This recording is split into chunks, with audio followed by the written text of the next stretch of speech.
Hello students, बेटा मैंने last video में चेंज ऑफ डिपेंडेंट वेरिएबल की बात की थी। आज हम चेंज द इंडिपेंडेंट वेरिएबल की बात करेंगे। इसमें मैंने आपको जो आर्टिकल जो थ्योरम में करवाऊंगा उसके साथ ही मैं आपको एग्जांपल के बारे में बताऊंगा। सो आपने ध्यान से देखना है। Changing the independent variable, first मैंने सेकेंड ऑर्डर की डिफरेंशियल इक्वेशन ले ली, d square y upon d x के plus p d y upon d x plus q y equal to r. यहाँ पे x क्या है? Independent variable. y क्या होता है? डिपेंडेंट वेरिएबल, जो लास्ट वीडियो में आपको बताया था। x यहाँ पे इंडिपेंडेंट वेरिएबल है। तो चेंज करने के लिए इंडिपेंडेंट वेरिएबल मैंने लेट कंसीडर कर लिया z क्या है? Function of x। तो मैं dy अपॉन dx को कैसे लिखूंगा? dy upon dz dz upon dx because z is a function of x. Second derivative d square y upon dx square, देखना second derivative dy upon dz into dz upon dx. First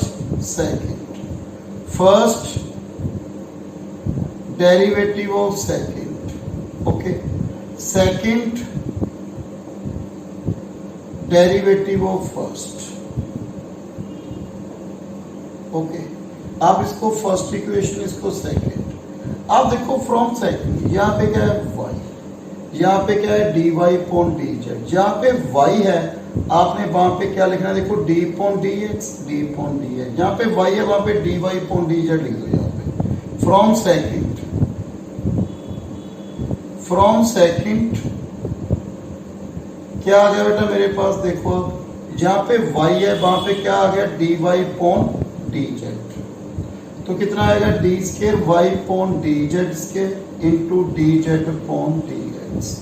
तो मेरे पास क्या है बेटा? dy upon dz d square z upon dx square plus dz upon dx the whole square d square y upon dz square, okay.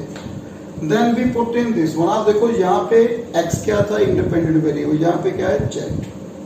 From first second and third, देखना बेटा, from first second and third मेरे पास क्या है बेटा? D square y upon d z square d z upon d x the whole square plus, okay, आगे d y upon d z into d square z upon d x square plus p dy upon dx dy upon dz dz upon dx plus q y equal to r, okay.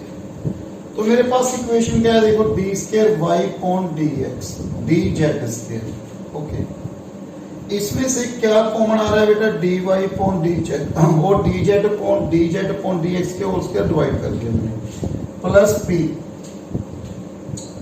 dz upon dx plus d square z upon dx square upon dz upon dx the whole square into क्या है बेटा? Common dy upon dz plus q upon dz upon dx the whole square into y equal to r upon dz upon dx the whole square. आपने क्या consider करना है बेटा? इसको p1 equal to p dz upon dx plus d square z upon dx square upon dz upon dx the whole square. इसको आपने q upon बेटा dz upon dx the whole square and इसको r1 r upon dz, जैसे last मैंने dependent variable में किया है बेटा, ओके। तो मेरे पास इक्वेशन क्या है? D square y upon dz square plus p1 dy upon dz plus q1 y equal to r1। ये इक्वेशन नंबर क्या आ गई मेरे पास? 4। तो यहाँ पे केस बनना है बेटा, हमने z को ऐसे चूज करना है, चूज z सच दैट जो P1 है वो 0 बन जाए। हम टू मेथड के साथ क्वेश्चन करेंगे बेटा। कोई भी क्वेश्चन है इसका इंडिपेंडेंट है, टू मेथड्स हैं, आप कोई भी मेथड अप्लाई कर सकते हो। P1 0 या Q1 कांस्टेंट। फर्स्ट केस में ये ले रहा हूँ, P1 क्या है 0। इसके साथ मैं आपको एग्जांपल के बारे में बात करूंगा। Choose check such that P1 equal to 0। P1 0 कीजिए तो आप क्या आ गया, देखो P1 0 तो मेरे पास क्या आ गया, P dz upon dx d square z upon dx square equal to 0। Take मैंने dz अपॉन dx को t ले लिया तो d square z upon dx square क्या आ गया बेटा, dt अपॉन dx। तो यहाँ पे p into t plus dt upon dx equal to 0। बेटा variable separable minus p dx integration both side log t equal to integration minus p dx। तो मेरे पास t क्या है बेटा, e minus integration p dx और t की value देखो dz upon dx e minus p dx। तो यहाँ पे इंटीग्रेशन किया तो मेरे पास क्या आ गया, z आ गया बेटा। ओके, z की वैल्यू आ जाएगी। जब मेरे पास z की वैल्यू आ गई, और एक बात हो जाना, जब P1 को 0 करूंगा z की जो वैल्यू आएगी यहाँ पे पुट करेंगे तब उसका डेरिवेटिव dz अपॉन dx की वैल्यू यहाँ पे पुट करेंगे तो Q1 क्या आएगा, कांस्टेंट। आपको कैसे, मैं आपको एग्जांपल के साथ बता रहा हूँ बेटा। Q1 क्या आएगा, कांस्टेंट। तो मेरे पास इक्वेशन क्या आ जाएगी बेटा, जहां से z की वैल्यू आ गई Q1 कांस्टेंट, P1 क्या हो गया 0। तो मेरे पास इक्वेशन क्या आ गई बेटा, तो इसको करके P1 0 Q1 कांस्टेंट, तो मेरे पास आ गया d square y upon dz square, put in this one 0 plus Q1 क्या आएगा, कांस्टेंट इक्वल टू R1। तो इसको मैं सोल्व करूंगा इक्वेशन को, तो वहां से मेरे जनरल सॉल्यूशन मिल जाएगा। ओके, अब मैं आपको कैसे, मैं इसके साथ आपको एग्जांपल के बारे में बात करूं। ये था केस फर्स्ट, आपको एग्जांपल के बारे में बात कर रहा हूं बेटा। देखो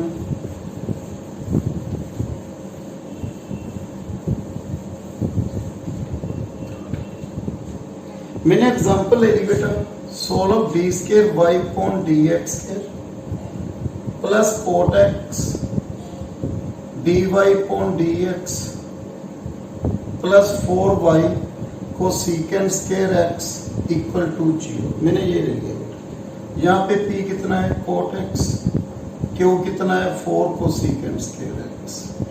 ओके, तो फर्स्ट केस मैंने क्या लिया था, z choose z P1 equal to 0। तो P1 को 0 कर दिया बेटा, p dz upon dx plus d square z upon dx square equal to 0। मैंने P1 को क्या कर दिया 0।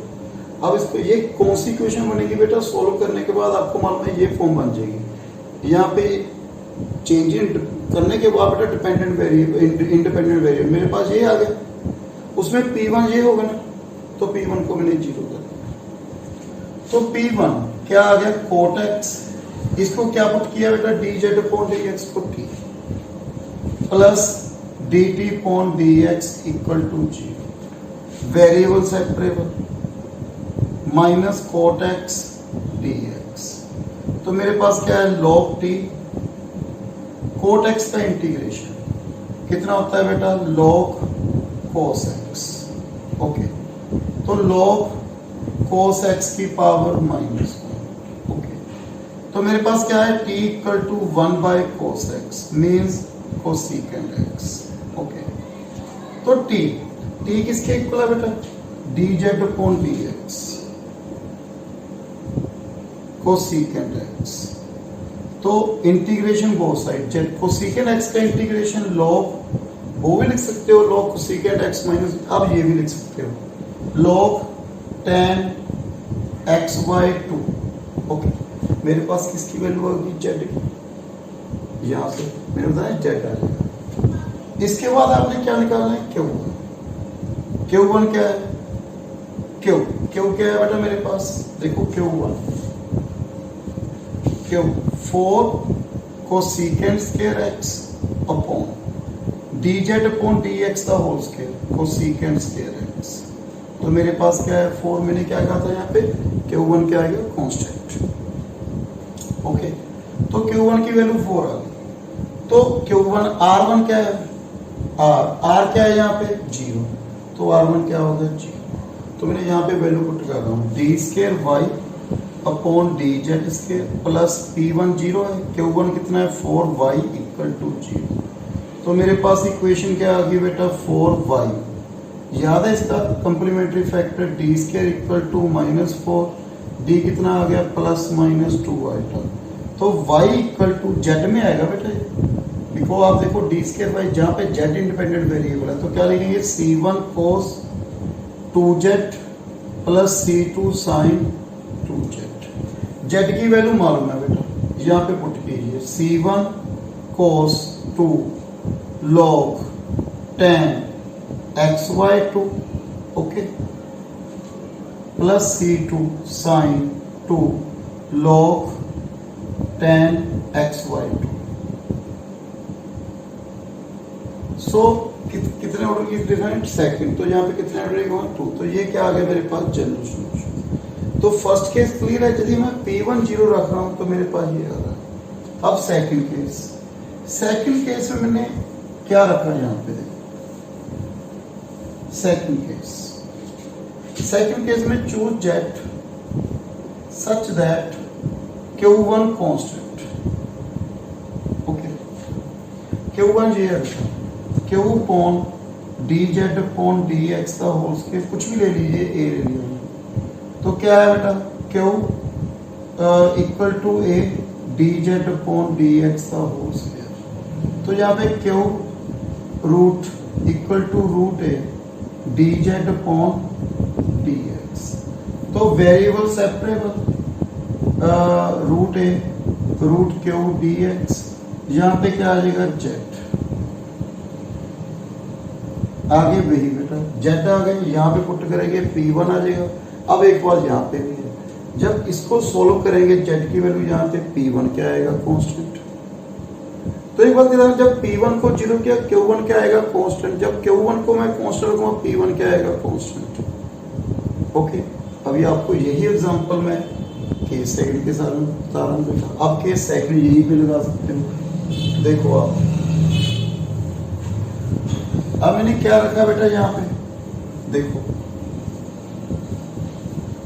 मैंने यहाँ पे Q1 को कांस्टेंट ले लिया, आपको मालूम है यहाँ पे कांस्टेंट क्या है 4 ही ले लिया, तो Q यहाँ पे बेटा इसकी वैल्यू पुट की Q1 की upon d z upon d x equal to 4, तो मेरे पास डी जेड स्केयर बेटा d z upon d x के कोसेकेंट स्केयर एक्स, तो मेरे पास d z upon d x क्या आ गया cosecant x. So d z variable separable बेटा, integration both side z cosecant का बेटा log tan xy2 आ गया। अब मैंने P1 निकालना है बेटा, P1 देखो P1 क्या था P क्या है बेटा मेरे पास cot x D z upon d x cosecant x plus D square Z upon d x के इसका डेरिवेटिव कोसेकेंट एक्स का derivative minus cosecant x cot x upon d z upon d x का whole square, तो ये क्या आ गया 0। मैंने कहा था ना P1 0 नहीं, मैंने P1 कांस्टेंट आएगा, 0 इज आल्सो कांस्टेंट, 0 भी आ सकता है कांस्टेंट, तो मैं कांस्टेंट ही कहूंगा ना, ईच क्वेश्चन में बेटा 0 नहीं आएगा कांस्टेंट कहूंगा। तो P1 की वैल्यू 0 आ गई यहाँ पे, तो मैंने इसमें पुट किया बेटा d square y upon d z square plus 0 Q1 4 R क्या है R1 क्या है 0, तो वैसे ही देखो d square plus 4 y equal to 0, d की वैल्यू प्लस माइनस 2 आएगा, तो y क्या है मेरे पास C1 cos 2z plus C2 sin 2z, बेटा z की वैल्यू पुट की मैंने 2z log tan xy2 plus C2 sin 2z log tan xy2। सो आप देखो बेटा बोथ केस के साथ हम क्वेश्चन सॉल्व कर सकते हैं, आप कोई भी मेथड अप्लाई कर सकते हो। So thank you very much बेटा।